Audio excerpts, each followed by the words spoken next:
Bom, pessoal, como é que vocês estão? Espero que estejam todo mundo muito bem. Hoje nós vamos começar a nossa próxima aula, que vai ser um segundo ciclo das nossas aulas, que estamos tendo até agora.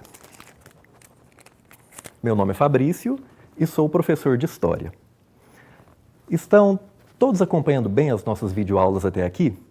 Vocês também estão vendo as atividades que são colocadas no portal da Prefeitura junto dessas aulas? É importante vocês sempre irem acompanhando os materiais do portal, porque como o nosso tempo aqui é muito pequeno, muitas vezes a matéria continua lá, naquelas atividades. Às vezes, alguma dúvida que você teve durante o vídeo fica mais esclarecida com aquele complemento. Bom, o que a gente fez até agora?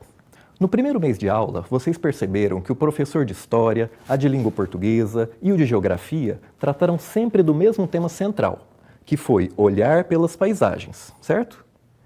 Com a professora de História, a Andressa, vocês estudaram sobre as fontes históricas. Estão lembrados? De onde os historiadores tiram as informações sobre o que aconteceu na vida das pessoas do passado e do presente também. A partir dessa aula de hoje, nós vamos para um segundo assunto, que também vai ser tratado pelos professores de português e geografia depois. O assunto é identidades brasileiras.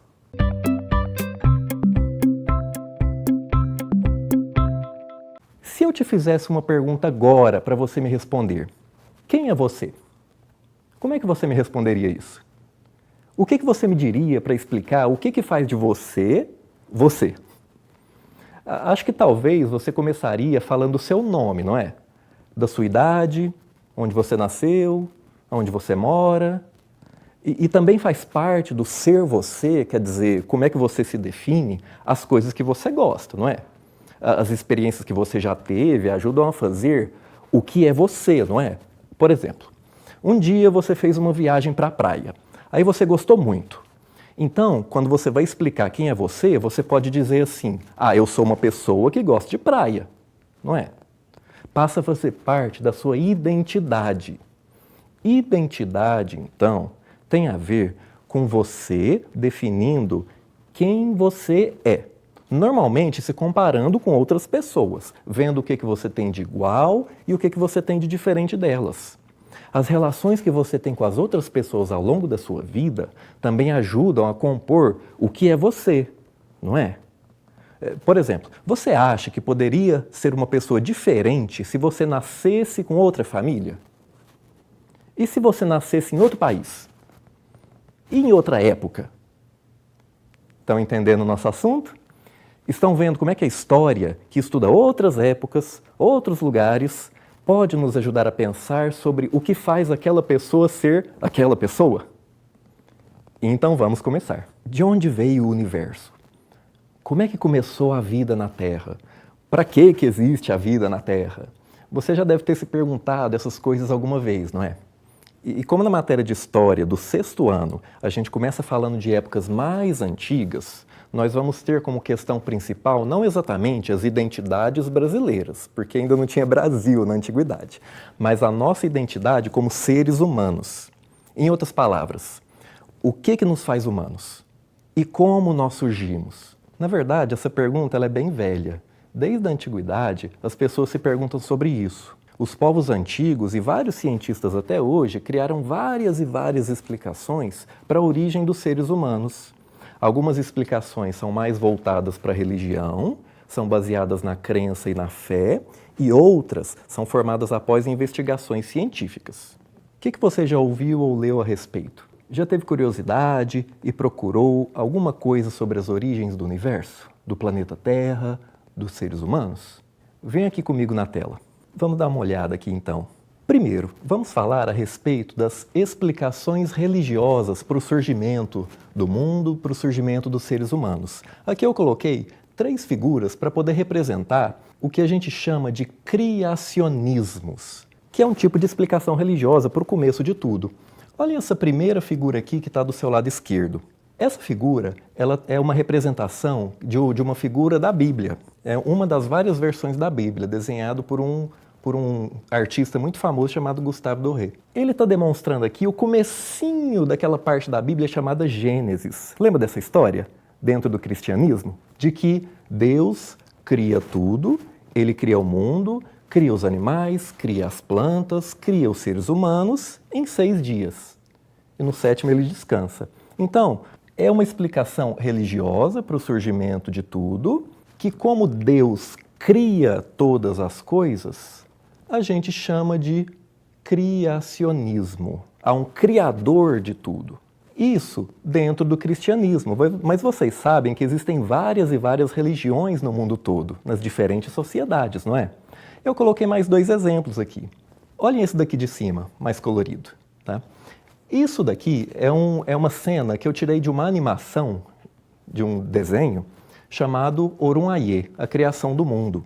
E ela demonstra outra explicação religiosa, criacionista, para o surgimento do mundo, mas dentro da crença Iorubá, que é um povo africano que influenciou bastante o Brasil, inclusive as religiões afro-brasileiras, o candomblé, a umbanda. Segundo a crença Iorubá, você tem um Deus maior, que pode ser chamado Olorum, e Olorum, ele deu uma missão, ou melhor, ele criou vários orixás e escolheu um desses orixás para dar uma missão para ele, para o Batalá, que ele pode ser chamado também de Oxalá. E ele pediu para o Batalá criar o mundo, criar as pessoas. É uma outra explicação religiosa, também dentro do criacionismo, já uma explicação de origem africana.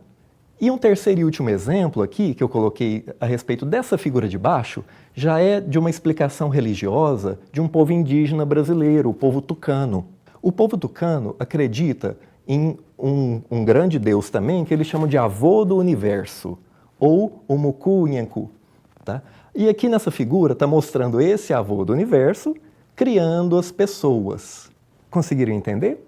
O que é o criacionismo? Isso é a explicação religiosa. A explicação religiosa ela é baseada na crença e na fé pessoal de cada um. Ela não necessita de provas, de indícios. Ela é realmente baseada na crença e na fé pessoal. Esse é o primeiro tipo de explicação para o surgimento do mundo. E tem também um outro tipo de explicação, que são as teorias científicas. Acho que todo mundo já ouviu falar dessa teoria do surgimento do universo chamada Big Bang, não é? Vocês estudam principalmente nas ciências, então não vou aprofundar muito, é só para a gente relembrar um pouquinho. Essa imagem aqui está demonstrando o exemplo de uma galáxia onde, acho que vocês conseguem perceber, tipo um aro mais colorido, que é onde tem vários fragmentos, a matéria bem fragmentada ainda, que ao longo do tempo ela vai se juntando para formar as estrelas, os planetas, após uma grande explosão ou um grande espalhamento inicial que teve para o surgimento do universo. É uma explicação científica. Científica porque eles tiveram que buscar vários indícios, nesse caso através de telescópios, observando o movimento das galáxias, para o surgimento do universo. Agora, o que nos interessa mais diretamente para a história, para o nosso assunto de hoje, é a teoria científica sobre o surgimento dos seres humanos, e não tanto do universo aqui, que é a teoria da evolução, que é aquela teoria que diz que todos os seres vivos que existem no planeta, eles surgiram lá atrás, de forma bem simples, como bactérias, pequenas algas microscópicas, que com o passar do tempo foram se transformando. Hoje a gente sabe que é através de mudanças de DNA, e se tornando diferentes formas de vida, algumas bem complexas e outras mais simples. Olha essa figura que eu coloquei para vocês. Como é que os cientistas chegaram nessa teoria da evolução? Através principalmente dos fósseis, dos restos dos animais e plantas antigos. Aqui a gente tem um exemplo de um fragmento encontrado de um animal chamado megantropo, que ele não existe mais hoje em dia. E o que os cientistas fazem com isso? Eles comparam com os animais que existem hoje em dia. Esse aqui era um antepassado do macaco. Então, eles pegaram esses fósseis, esses dentes e compararam com esse grandão aqui, que é a parte do maxilar de um orangotango. E eles perceberam que é muito semelhante. E daí, então, eles começaram a criar essa teoria sobre as mudanças dos seres vivos ao longo do tempo, percebendo as diferenças e as semelhanças dos fósseis encontrados e dos animais, dos seres vivos de forma geral, existentes hoje em dia. A teoria científica, então, ela tem um formato um pouquinho diferente da religiosa. Deu para entender até agora? Vamos continuar, então. Bom, agora você deve estar se perguntando, qual dessas explicações é a certa, não é? Presta bastante atenção nisso. A religião e a ciência seguem lógicas um pouco diferentes de funcionamento. A religião segue a fé em certo ensinamento. Você acredita pessoalmente, intimamente naquele ensinamento. Ela não se baseia na necessidade de provas, evidências ou experiências. Já a ciência tem uma lógica de funcionamento diferente. Ela precisa ser testada o tempo todo através daquelas evidências, provas e experiências. Senão ela mesma invalida as suas ideias. Então, quando a gente usa a pergunta, qual é a certa, ao mesmo tempo para a religião e para a ciência, não tem resposta. Porque para cada uma, ciência e religião, a palavra certa tem um significado diferente. Certo para o funcionamento da religião é uma coisa e para o funcionamento da ciência é outra. Engraçado, né? Mas é assim, são formas de conhecimento diferentes. E não dá para medir duas coisas diferentes usando a mesma régua. Mas como a religião é algo mais pessoal, cada pessoa ou família tem a sua fé particular, a nossa matéria de história não pode enfatizar uma explicação religiosa, porque a gente precisa respeitar a fé de todo mundo, não é? Então a história segue as teorias científicas. Então vamos lá. Como é que os cientistas explicam o surgimento e o início da história dos seres humanos? Onde surgiram os primeiros seres humanos? Vocês já sabem em qual lugar do mundo aconteceu isso? Vamos acompanhar no slide para ter essa explicação. Olhem só esse mapa aqui, gente. Estão reconhecendo esse lugar, esse continente? É o continente africano, não é isso? Que é exatamente onde foi encontrado os fósseis mais antigos dos nossos antepassados. Principalmente nesses pontinhos vermelhos que vocês estão vendo no mapa. Aqui ao lado eu coloquei um exemplo para vocês verem de uma comparação de um dos primeiros ancestrais diretos do ser humano, comparando com o esqueleto de um homem moderno. Olha a diferença do tamanho. Esse esqueleto aqui é de um fóssil, que na verdade ele é muito famoso, que ele recebeu o apelido de Lucy. Tá? Essas partes que estão em azul são as partes que foram encontradas, porque dificilmente o cientista encontra todo o esqueleto, mas só a partir dessas partes já dá para ter muita noção do que aconteceu antigamente. Vamos continuar aqui. O primeiro desses nossos antepassados é chamado de Australopithecus. Aqui tem uma representação feita através de um fóssil, desses ossos antigos encontrados. Então eles fizeram tipo essa estátua, para poder mostrar melhor como é que era esse antepassado antigão nosso. Na verdade, existem várias espécies de Australopithecus, tem 7 pelo menos. Por quê? Porque com a evolução você teve uma grande variedade de seres vivos, diferentes espécies que eram meio parentes umas das outras. Eles surgiram, esse Australopithecus, por volta de 4 milhões de anos atrás, lá na África, como vocês viram naquele mapa. E o que era a primeira diferença dele com os outros animais? Primeira característica que aproxima ele dos seres humanos. Eles já andavam sobre os 2 pés o tempo todo. Porque você sabe que, por exemplo, macacos atuais, pelo menos de vez em quando, eles ainda precisam colocar as mãos no chão, não é? Esse aqui não, o Australopithecus era o tempo todo de pé. Certo? Esse aqui é um dos primeiros antepassados mais diretos nossos. Vai passando o tempo, vão se transformando e um segundo antepassado nosso, que veio depois, ele é chamado Homo habilis. Esse Homo habilis, que vocês têm aqui também na verdade é uma escultura, é uma escultora bem famosa da França que através dos fósseis ela cria essas reproduções, que fica bem realista, né? O Homo habilis, ele é um dos primeiros antepassados nossos considerados humanos. Estão percebendo aqui que o nome dele já tem esse homo? Isso aqui é relativo a ser humano. Ele já tinha mais semelhanças com a gente. Ele surgiu por volta de 2,3 milhões de anos atrás. E por que esse habilis do nome? Porque é exatamente o primeiro dos nossos antepassados que ele começou a conseguir fabricar ferramentas simples de pedra e madeira. Esse habilis é de um primeiro ser habilidoso, com habilidade de construir coisas, de fabricar coisas. Foi encontrado também locais, junto dos fósseis do Homo habilis, resquícios de abrigos contra o clima, que eles colocavam estacas de madeira e pedaços de couro para impedir o vento. Então, você já tinha uma elaboração bem mais complexa para a sobrevivência. Vai passando o tempo, a gente tem outro antepassado que vai surgindo depois com essas mudanças, que é o Homo erectus. Tá? O Homo erectus, que vocês estão vendo aqui do lado, é da mesma artista, essa obra. Ela é uma francesa chamada Elisabeth Dainé. Tá? Ela faz muito trabalho para museus de ciência. Também tudo através do que os cientistas passam para ela dos fósseis. Tá? O Homo erectus, isso aqui é importante, ele é o primeiro ancestral humano a deixar a África. Ele é o primeiro que, com o passar do tempo, em busca de locais onde ele encontrasse mais alimentos, um clima melhor, ele começa a viajar, é claro que isso é ao longo de milhares de anos, tá? Não é a mesma pessoa que sai da África e chega em outro lugar, são descendentes. E começa a ir para a Ásia e depois para a Europa, andando. Eles surgem por volta de 2 milhões de anos. E ele vai ter uma diferenciaçãozinha em relação ao antepassado anterior. Ele já começa a fazer ferramentas um pouco mais complexas, mais complicadas, de pedra lascada. Daqui a pouco eu vou explicar o que é essa pedra lascada. E ele é o primeiro antepassado nosso que consegue descobrir como é que se faz o fogo, que vocês sabem que foi muito importante para a sobrevivência da humanidade, para poder cozinhar, para poder se proteger do frio, dos animais que poderiam ser predadores para o ser humano, certo? Passa-se o tempo e mais um antepassado. Este aqui é o Homo sapiens neanderthalensis, ou só Homo neanderthalensis, vocês podem ver. Aqui mais uma obra daquela mesma artista. Esse Homo sapiens neanderthalensis, ser humano, sapiens é de sabedoria, quer dizer, o cérebro dele era maior, ele já tinha um pensamento mais elaborado. Neanderthalensis é por conta do nome da caverna onde foram encontrados os primeiros fósseis, caverna de Neander. Tá? Olha que interessante.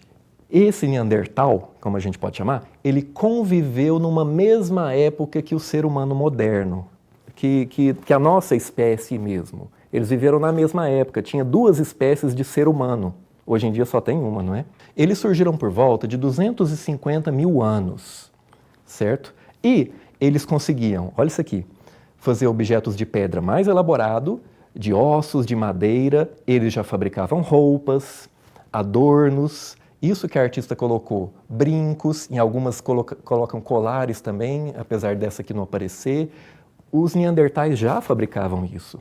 Eles já tinham uma linguagem, ele já tinha uma fala muito bem elaborada. E vocês sabem que quando o ser humano começa a articular a fala, isso é fundamental para a sobrevivência dele, para poder coordenar as caçadas, para poder se comunicar um com o outro e se proteger melhor dos animais que poderiam ser predadores.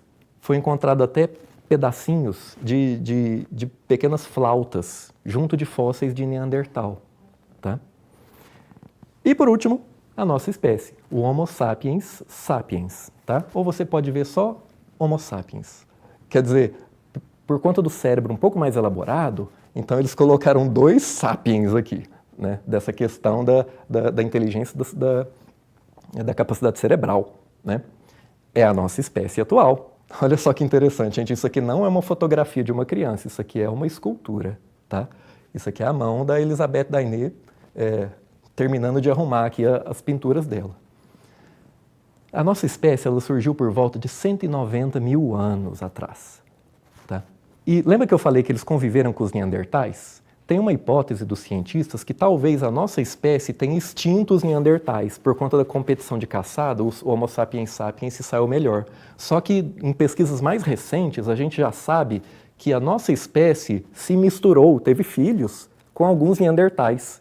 Eles fizeram pesquisa de DNA com pessoas da Europa e perceberam que entre 1,8% a 2,4% dos europeus de hoje, eles têm genes, têm um DNA, parte do DNA deles é dos neandertais. Então é uma história bem complicada esse nosso fazer-se humano.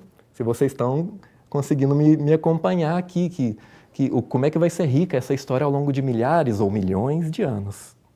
Bom, toda aquela época inicial da existência humana, desde aqueles primeiros antepassados considerados de alguma forma humano, que era o Homo habilis, a gente pode chamar de maneira geral aquela época de Idade da Pedra. Acho que vocês conseguem imaginar por quê, não é? A pedra era o material mais resistente que as pessoas conseguiam utilizar até aquele momento para poder fazer objetos e ajudar na sua sobrevivência. Facas, pontas de flechas e lanças, machados, martelos, e a partir dessas ferramentas de pedra, eles podiam trabalhar outros materiais, como osso, madeira, couro, fibras vegetais, tendões e chifres de animais, para fazer outros objetos ainda úteis para a sua vida. A gente pode dividir essa idade da pedra em dois grandes períodos.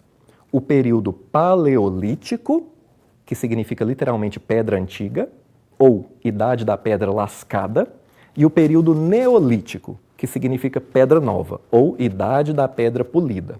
O nome da primeira época, pedra lascada, é porque as pessoas, para fazer os objetos, como as pontas de lança, faca, batiam uma pedra mais dura numa menos resistente para ir tirando lascas dela, para deixar as bordas afiadas. Já o nome do segundo período, pedra polida, que veio depois, é porque essas pedras para os objetos eram moldadas por polimento, por um desgaste mais gradativo, e não quebrando a pedra. Aí o objeto ficava menos frágil no final. Vamos ver aqui sobre esses dois períodos da Idade da Pedra. Olha o primeiro aqui. O primeiro período da Idade da Pedra, o Paleolítico. Ele se inicia lá atrás por volta de 2,3 milhões de anos, quando surgem os primeiros antepassados dos seres humanos que fabricam objetos. As pessoas naquela época viviam da caça, da coleta de frutas, raízes, folhas, casca de árvore e da pesca. Eles se abrigavam em cavernas, embora nem tanto, né? Nos desenhos animados parece que todo mundo morava em caverna, né? Mas não é em todo lugar que tem caverna. Quando tinha, eles se abrigavam em cavernas, mas a maior parte ficava a céu aberto mesmo. Daí vocês veem a importância do fogo, exatamente para poder se proteger dos animais e da própria escuridão e do frio, certo? E naquela época, como eles viviam de caça, pesca e coleta, eles eram nômades. A gente chama nomadismo. Eles não moravam num lugar só a vida inteira. Como eles tinham que ir atrás dos animais para caçar, como eles tinham que ir atrás dos vegetais para ser coletados, eles tinham que ficar se mudando o tempo todo. Isso é o que a gente chama de nomadismo. Vão passando o tempo, milhares de anos depois, começa um segundo momento da Idade da Pedra, que a gente chama de Neolítico, ou Idade da Pedra Polida, que eu estava explicando para vocês, que ela é mais ou menos de 10 mil até 3 mil antes de Cristo. Lembram disso? Antes de Cristo? Tá? Nesse momento aqui, os seres humanos já conseguem descobrir como é que se planta os vegetais. Ao invés de você ter que esperar os vegetais nascerem, digamos assim, sozinhos na natureza, para você coletar, você já começa a ter o trabalho com sementes. Vai surgindo a agricultura. Eles também começam a domesticar os animais. Ovelhas, cabras, porcos, depois gado bovino e os animais domésticos que a gente está mais acostumado como animal de estimação também vem um pouco depois, os cachorros, ou os lobos, né, que eles vão domesticando e dando origem aos cachorros. E surge também a fabricação de cerâmica, que é fundamental para o ser humano. Potes, vasos, pratos de barro. Quando eles conseguem plantar, criar animais, eles não precisam mais, as pessoas da época, ficar andando atrás de caça. Eles passam a construir as primeiras casas e vilas. A gente fala que o ser humano começa a ficar sedentário. Sedentário aqui não é no sentido do cara que fica em casa o dia todo sem fazer academia, não, tá? Sedentário aqui é no sentido de que o ser humano, ele pode viver a vida inteira no mesmo lugar sem precisar ficar se mudando o tempo todo, já que agora você pode produzir o próprio alimento no mesmo lugar. Tudo bem até aqui? Estão todos acompanhando bem? Bom, agora eu tenho uma pergunta. Os primeiros seres humanos surgiram na África, certo? Da África, dava para ir andando, e eles fizeram isso ao longo de milhares de anos, tá? Para a Ásia e para a Europa, porque são continentes interligados. Na Oceania, que são várias ilhas bem perto uma da outra, dá para imaginar que dava para as pessoas chegarem lá com jangadas e canoas de madeira, né? Mas e nas Américas? Como é que os nossos antepassados chegaram nas Américas? Sabe por que eu estou perguntando isso? Porque até hoje não foram encontrados fósseis nas Américas de Australopithecus, Homo habilis, Erectus, em lugar nenhum, só Homo sapiens. Significa então que eles não surgiram aqui, mas vieram de outro lugar, há mais ou menos 14 mil anos. Mas como? Vamos usar o globo terrestre para entender melhor isso. Olha só, gente. Primeiro vamos localizar aqui, né? Todo mundo sabe, então, o Brasil, claro que não existia naquela época, né? Só para ter uma noção hoje em dia. Brasil. Aqui a África, que a gente estava falando de surgir os nossos primeiros antepassados. Estão percebendo que a África ela tem uma ligação por terra com a Ásia, então dava para ir andando. E os seres humanos foram por aqui, foram se espalhando para a Ásia, esse continente grandão aqui, para a Europa também tem ligação com terra. Mas, olha do lado de cá.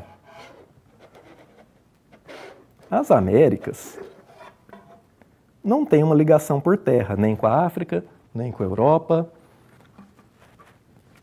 nem com a Ásia. Como é que fizeram para chegar aqui? Nas Américas, os cientistas têm duas hipóteses. Tá? A primeira hipótese é a seguinte: os seres humanos chegaram andando ao longo de milhares de anos até a Ásia, e depois da Ásia eles conseguiriam vir até a Oceania, porque estão percebendo que as ilhas são bem próximazinhas. Aqui eles conseguem chegar com a tecnologia da época. Os cientistas, eles acreditam numa primeira hipótese que diz assim: se você olhar no mapa, existem muitas, milhares de ilhazinhas da Oceania, ó, vamos seguindo aqui, até as Américas. Então, uma primeira hipótese é que eles conseguiram chegar nas Américas, apesar dos barcos serem bem precários e simples, navegando de ilha em ilha. Chegava numa ilhazinha, se estabelecia lá, aí a outra geração ia para outra ilha. Ficava lá mais tempo, tinham filhos, netos, bisnetos, outra geração ia para frente, até chegar nas Américas. Essa é uma primeira possibilidade que os cientistas, através dos fósseis, têm como teoria. E eles têm uma segunda teoria de como é que o ser humano chegou na América. Olha aqui de novo. A Ásia, se vocês perceberem, deixa eu virar um pouquinho aqui para vocês, aqui na parte da Ásia, da Rússia, tem uma beiradinha que, o mundo é redondo, ó, ela é bem próxima da parte da América do Norte, onde hoje em dia é o Alasca. Tá? É uma beiradinha chamada Estreito de Bering. Os cientistas acreditam que naquela época, que inclusive era naquele período glacial, naquela era do gelo, lembra dessa expressão? Já viram isso?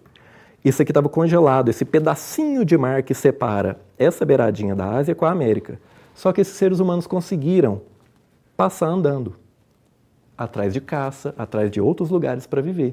E dessa maneira chegaram pela América do Norte e foram depois, ao longo de outros milhares de anos, se espalhando até a América do Sul. Essas duas teorias são as principais a respeito de como é que os seres humanos, nossos antepassados, chegaram na América. Bom, e especificamente no território do Brasil, onde hoje é o Brasil, o que a gente sabe sobre esses momentos da Idade da Pedra, quer dizer, das pessoas que viviam aqui anteriores aos povos indígenas, quer dizer, os antepassados dos indígenas? O fóssil humano mais antigo encontrado no Brasil é de uma mulher, que já é Homo sapiens sapiens, como todos os outros do continente. Ela viveu entre 12.500 e 13.000 anos. Ela foi encontrada na década de 70, em uma gruta da cidade de Pedro Leopoldo, perto de Belo Horizonte. Acharam o crânio e o osso da bacia dela. Daí que dava para saber que era mulher, porque é mais largo, né, do que dos homens. E pedaços dos ossos das pernas e de um braço. E deram o nome de Luzia para esse fóssil, para ela. Naquele incêndio de 2 anos atrás no Museu Nacional do Rio de Janeiro, não sei se vocês viram isso, o fóssil dela quase foi destruído pelo fogo. Tá?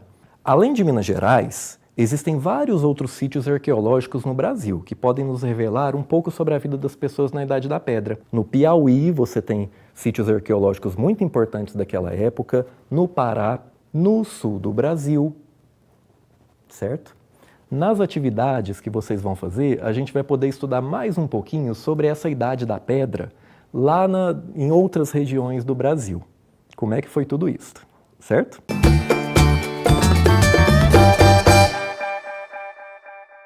Bom, vamos agora fazer um resumo do que estudamos hoje. Hoje começamos um novo tema das aulas de História, Português e Geografia, Identidades Brasileiras. Primeiro, a gente falou sobre as diferentes maneiras de entender a criação do universo, do mundo e das pessoas, as explicações religiosa e científica. Estão lembrados? Depois, vimos como o ser humano foi se fazendo ser humano, se diferenciando dos outros animais e construindo-se enquanto um grande grupo, a humanidade. Lembra-se das transformações dos nossos antepassados ao longo de milênios, desenvolvendo diferentes habilidades que entendemos agora como humanas, para sobreviver melhor nos lugares onde viviam. Esse é o assunto que o professor de Geografia vai tratar melhor com vocês. as relações entre identidades e os lugares onde as pessoas vivem. Lembra também que eu chamei a atenção da importância do desenvolvimento da linguagem falada, da fala daqueles nossos antepassados? Com a linguagem oral, eles puderem se organizar melhor para caçar, para se defender de predadores, para construir abrigos mais elaborados, ensinar uns aos outros a construir objetos, criar a música, comunicar como cada um via o mundo e criar uma identidade de grupo. É um assunto bem interessante que a professora de português vai trabalhar com vocês. Legal? Entendido? Não esqueçam de fazer as atividades do portal e as que os professores da sua escola estão enviando. Até a próxima aula!